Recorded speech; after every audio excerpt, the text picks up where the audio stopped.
Just saw something over on Nerdarchy.com that inspired an idea for a new video. Top 10 D&D Homebrew Ray Spells. Ted, is that even a thing? I mean, I'm down to do videos on whatever. I love talking about D&D spells. So, top 10 D&D Homebrew Ray Spells it is. I'm Nerdarchy Ted.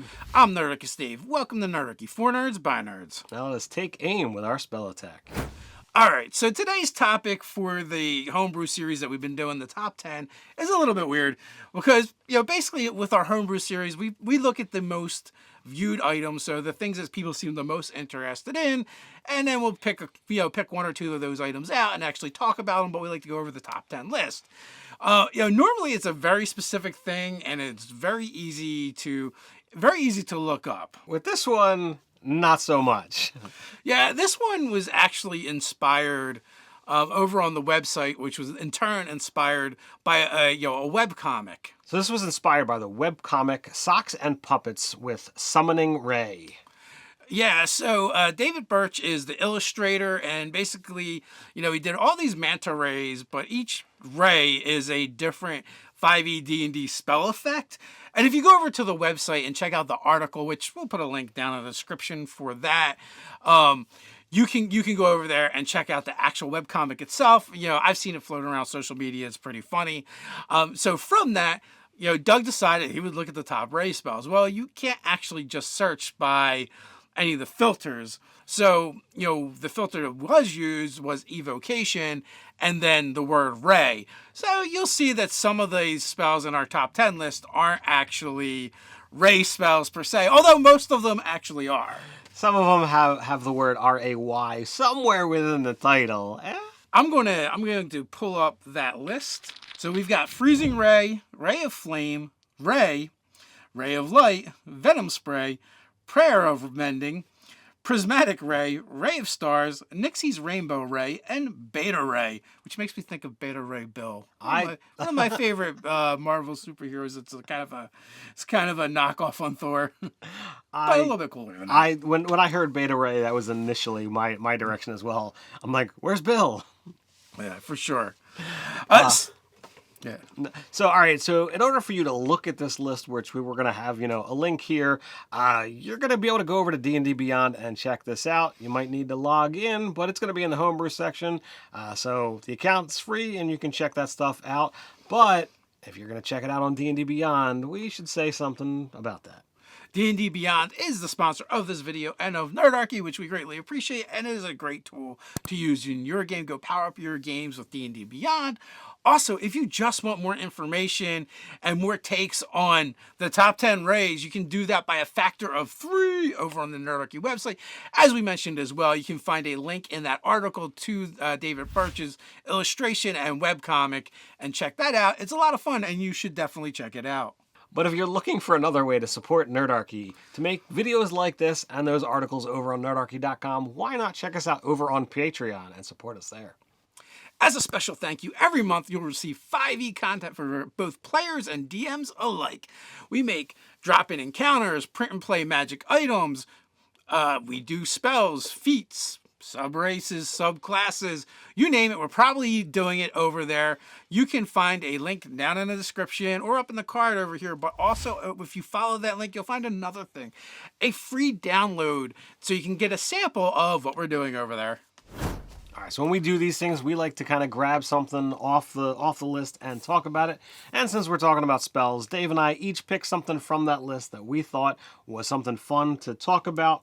So I am looking at El Spookums, which I believe I've seen that name before. I'm looking at Prismatic Ray. It's level 4, casting time of an action.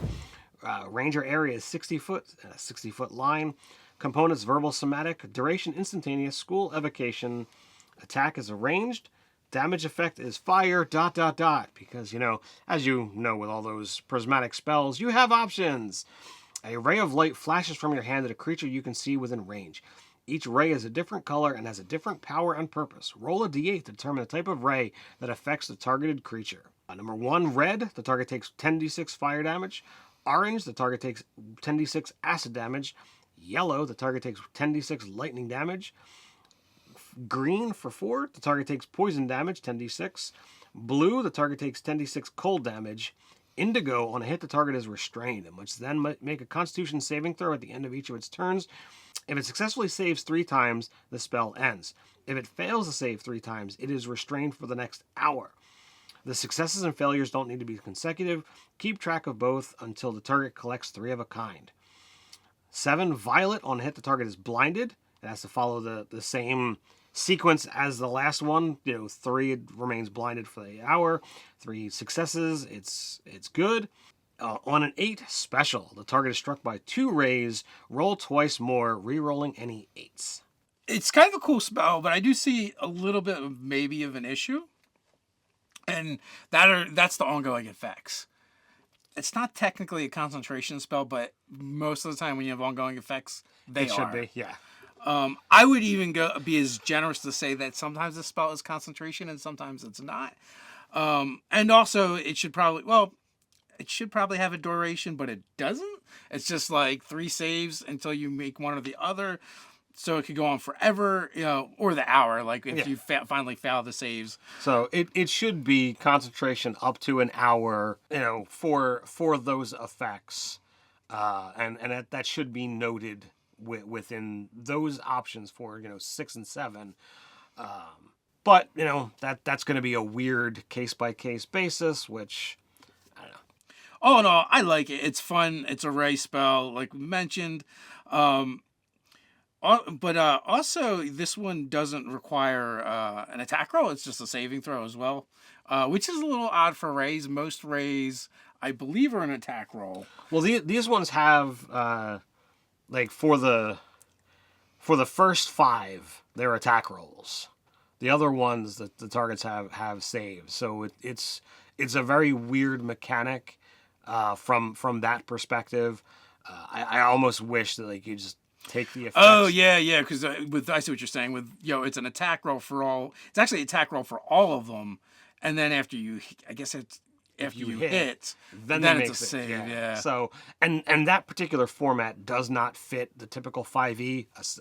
A spell is either an attack roll or a saving throw, and combining them both kind of gets wonky. I would honestly rather take this spell and add in, even though Radiant Necrotic is not jive with Prismatic, I would rather throw them in and take out the conditions and just have it do a variety of effects. Well, that'd be one way to handle it. The other would be like you suffer the effect for a round, and then on consequence rounds make the saving throws. Yeah, that works. Then so it's like you are still doubling up on on the rolling, but at least no matter what on the first round, if you hit, the thing happens, and then we're gonna find out if it's gonna happen for an hour or not. Yeah, I think that's a classy way of having that work. So I went, like I said, I went with Nixie's Rainbow Ray, which is a cantrip.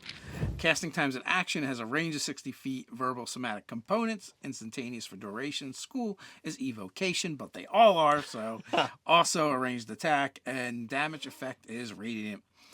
You fire a streaking beam of iridescent light at a creature within range. Make a ranged spell attack against the target. On a hit, the target takes a die 10 radiant damage. A creature reduced to 0 hit points by the spell is knocked unconscious rather than killed. And just like all cantrips, it goes up and scales.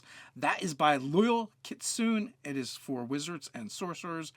I liked it because it has a non-lethal component to it, and I like the fact that you can basically use it as a stun ray instead of just a murder ray. Sure. I mean, I really like that one. You had made the selection before I did, but I definitely read through that one and liked that component as well. And I feel that there should be more aspects to magic spells that have that component built in. Yeah, also, if you want to build your pacifist spellcaster, it would be nice to have damaging effects. They're still damaging. You still feel like you're playing D&D, and you're involved with the rest of the players, except for you will never land the killing blow. Mm-hmm. If you finish off the enemy, they're just going to take a regular nap instead of a dirt nap.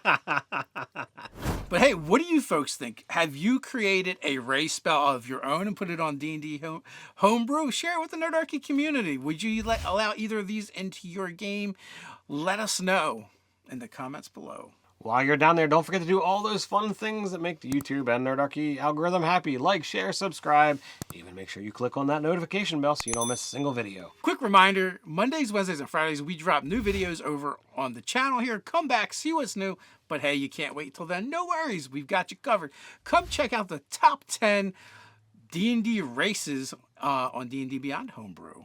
So until next time, stay nerdy.